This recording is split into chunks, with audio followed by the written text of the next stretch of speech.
Hello students, how are you all? All okay? Okay. आज हम नया चैप्टर करेंगे, चैप्टर 10 शीतल छाया, है ना। तो मैं एक सवाल आपसे पूछती हूँ कि क्या आपने आपके घर नाना नानी या दादा दादी रहते हैं? यस, है ना। और आपके घर नहीं रहते? अच्छा, ओके दे, गांव में रहते हैं, ओके। चलो, तो आप उनकी कौन कौन सी सुख सुविधाओं का ख्याल रखते हैं? जैसे कि दादी के साथ मंदिर जाना, है ना, सब्जी लेने जाना, फिर दादाजी को अखबार देना, है ना। ऐसी छोटी मोटी चीजों का ख्याल रखते हैं, है ना। ओके, चलो। तो निशा जो है मंदिर में दर्शन के बाद बच्चों और गरीबों को लड्डुओं का प्रसाद बांट रही थी। अब प्रसाद बांटते बांटते वह एक आदमी के पास पहुंची और उसके हाथ में लड्डू देने लगी। तो उन्होंने पूरा लड्डू लेने से इनकार कर दिया। अंश मात्र लड्डू लेकर उन्होंने माथे से छुआकर खा लिया और हाथ जोड़ दिए। मैं मंदिर की सीढ़ी के पास खड़ा यह देख रहा था। लेखक कह रहे हैं कि एक जो आदमी था, उसको जब निशा प्रसाद देने गई तो उसने पूरा लड्डू नहीं लिया और उसका अंश मात्र यानी थोड़ा हिस्सा लिया और फिर खाया और माथे से छुआकर हाथ जोड़ दिए। अब कौतूहलवश यानी जिज्ञासावश मैंने उस आदमी को गौर से देखा तो देखता ही रह गया। मुझे ऐसा प्रतीत हुआ कि मेरे कोई पुराना परिचित है। मैं सोचने लगा और अचानक मुझे याद आया कि वे सोनपुर के चौधरी बाबू हैं, पर ये यहाँ कैसे? जब लेखक देख रहे थे उस युवक को तो उसे लगा कि मैंने इनको कहीं देखा है, कौन है ये? फिर अचानक याद आया कि ये तो चौधरी बाबू हैं जो सोनपुर में रहते हैं, ये यहाँ कैसे आ गए? अब लेखक को यादें आने लगी कि मुझे वो दिन स्मरण हो आए कि जब मैं सोनपुर में स्टेशन मास्टर था। मेल को ऑल राइट सिग्नल दिखाकर जब मैं ऑफिस में आया तो वहां एक अपरिचित सज्जन खड़े थे। घनी मूंछों में उनका चेहरा चमक रहा था। राम राम बाबूजी, उन्होंने मेरा अभिवादन किया। राम राम का प्रत्युत्तर देकर मैं उनसे उनका परिचय पूछने ही वाला था कि वहां ऑफिस में उपस्थित मेरे सहयोगी बीच में ही बोल पड़े कि ये है सोनपुर गांव के चौधरी साहब। ये इस इलाके के जाने माने व्यक्ति हैं और हर एक बाबू साहब, हाकिम, हुक्मरान से मेल मिलाप रखने की इनकी आदत है, किसी स्वार्थवश नहीं। वैसे ही ये इतने बड़े व्यक्ति हैं फिर भी सभी के साथ मेल मिलाप रखते हैं, है ना। छोटा बड़ा ऐसा कुछ उनको नहीं है, वे स्वार्थवश नहीं है। तो लेखक ने उनको बोला, अच्छा बैठिए चौधरी जी, और कुर्सी की ओर इशारा किया। अब इस बीच चपरासी बाजार से चाय लेकर आया था। कुछ ही दिनों में मेरी चौधरी जी से अत्यधिक घनिष्ठता हो गई थी, है ना। मतलब वो मित्र जैसे हो गए थे, डेली मिलते थे। इसलिए तो चौधरी जी रोजाना ही लेखक को अपने खेतों पर घुमाने ले जाते। खेतों में खिली सरसों को देखकर लगता था कि मानो प्रकृति ने पृथ्वी पर पीली चादर बिछा रखी है। अभी तक मेरा परिवार मेरे साथ रहने नहीं आया था, अतः मेरा भोजन भी चौधरी साहब रोजाना भेज दिया करते थे। मतलब मेरे परिवार से तो यहाँ कोई नहीं था, है ना, तो रोज मेरा भोजन भी चौधरी साहब मेरे यहाँ मुझे भेज दिया करते थे ऑफिस में। अब निशा ने मेरा ध्यान भंग किया। वह बोली कि अब चलिए।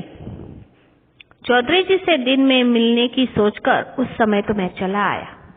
अब लेखक जो थे वो निशा के साथ चल दिए और सोचा कि मैं दोपहर को जाकर उनसे मिल लूंगा।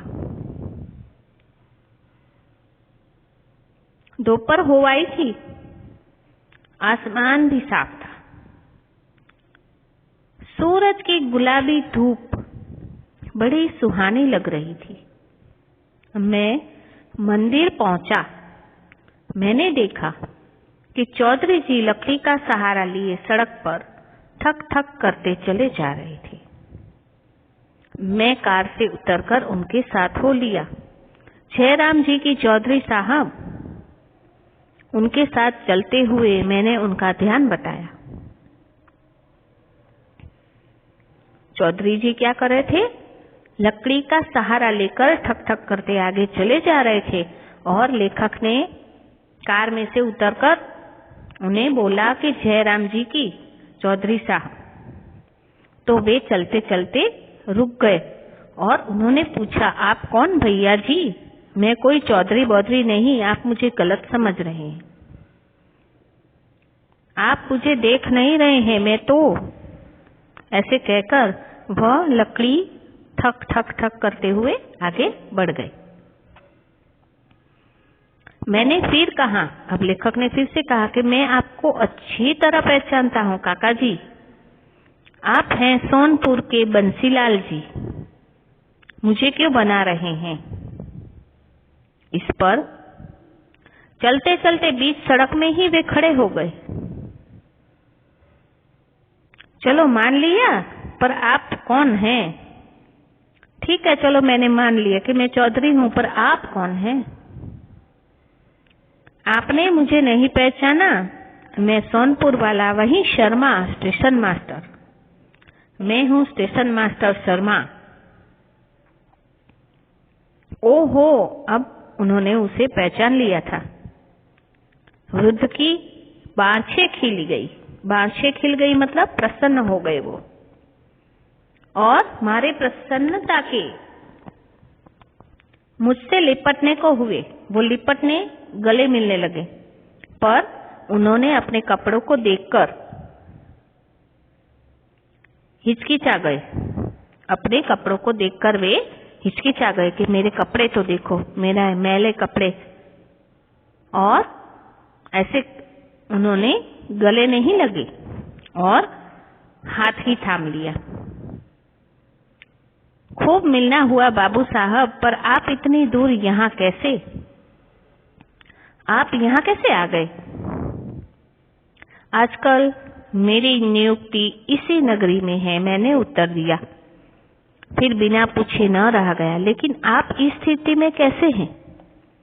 मेरी तो यहाँ नौकरी है, पर आप? उन्होंने कहा, सब ईश्वर की इच्छा है बाबू साहब। फिर भी आपके साथ ऐसा क्या घटा? मैंने उन्हें कुरेदा। कुरेदना यानी छेड़ना। वो बहुत दुखी थे, उनका चेहरा दुख से भर गया था। आप नहीं मान रहे हैं तो सुनो। सोनपुर से आपका तबादला होने के बाद मेरी घरवाली मर गई थी, और घरवाली की मृत्यु से मन ऐसा बैरागी हुआ कि यह संसार, घर, जमीन, जायदाद, कुटुंब, कबीला आदि सब मुझे निस्सार लगने लगे। वो बोले कि जब आप सोनपुर से चले गए थे तब मेरी वाइफ का डेथ हो गया था, है ना। तो फिर मुझे यह संसार घर जमीन जायदाद मुझे कुछ नहीं चाहिए, सब मुझे निस्सार लगा, यानी अर्थहीन लगने लगा। ये रिश्ते नाते मोह माया जीव के लिए झूठे प्रपंच से लगे हैं और उनसे छुटकारा प्राप्त करने को मैं बेचैन हो उठा। इन्हीं विचारों में मैंने अपने पास की सारी नकदी जेवर जमीन जायदाद दोनों लड़कों में बांट दी और फिर इधर उधर जरूरतमंद लोगों को भी दे दिया। और फिर कुछ समय तक तो दोनों लड़कों ने मुझे रोटी पानी दी समय पर, लेकिन साल 2 साल बाद मेरी रोटी पानी को लेकर उनमें झगड़ा होने लगा। गांव वालों ने उन्हें समझाया तो उन्होंने अब रोटी पानी की आपस में बारी बांध ली। मतलब कि एक सप्ताह में एक के यहाँ भोजन करता तो दूसरे सप्ताह में दूसरे के यहाँ, है ना। भाइयों में भी लड़ाई होने लगी कि कौन पिताजी को रखेगा। फिर अंत में यह फैसला हुआ कि एक सप्ताह वे छोटे के घर में रहेंगे और दूसरे सप्ताह बड़े के घर में। अब यह स्थिति भी ज्यादा दिन नहीं चली। एक कहता कि पिताजी को अब तू ही खिलाएगा, मेरे पास इंतजाम नहीं है, और दूसरा कहता कि तुझे ही खिलाना होगा, अब तेरी ही बारी है। अब इस बातों को देखकर एक दिन मेरी सहन शक्ति के बाहर हो गई। छोटी बहू ने साग में नमक ही नहीं डाला और जब मैंने उन्हें कहा तो उसने मेरी थाली खींच ली। बस उसी दिन से मैंने घर छोड़ दिया। किसी ने भी मुझे ढूंढने की जहमत नहीं उठाई, यानी जहमत यानी कष्ट, और मैंने भी पीछे मुड़कर नहीं देखा। मान सहित मरीबो भालो कहकर उनकी आंखों में आंसू आ गए। मतलब सम्मान के साथ मरना। मैं सम्मान के साथ मरना चाहता, नहीं अपमान सहकर, ऐसा कहकर वे रोने लगे। अब दिन ढल रहा था, ठंड ने फिर से अपने हाथ पांव पसारने शुरू कर दिए थे। चलो बाबू साहब, काका जी बोले। कहाँ? मैंने पूछा। मैं यहाँ पंचमुखी मंदिर में सोता बैठता हूँ। वे एक मंदिर था, वहां पर सोते बैठते थे। वहां तो इस भीषण ठंड से बचने का कोई सुरक्षित स्थान नहीं है।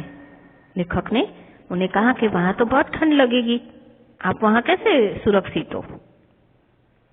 सब सुरक्षित ही सुरक्षित है बाबू साहब। वहां दालान में एक कोने में बिस्तर लगा लेता हूँ। जब रात को ज्यादा ठंड सताती है तो बैठ जाता हूँ। वैसे भी अब बुढ़ापे में कम ही नींद आती है। आप मेरे घर चलिए। नहीं नहीं। क्यों? अच्छा नहीं लगता? अच्छा बुरा सोचने का काम मेरा है, मैं अपने घर का मालिक हूं। नहीं भैया जी। बहुत कहने कर भी वे नहीं माने तो लेखक वापस घर लौट आए।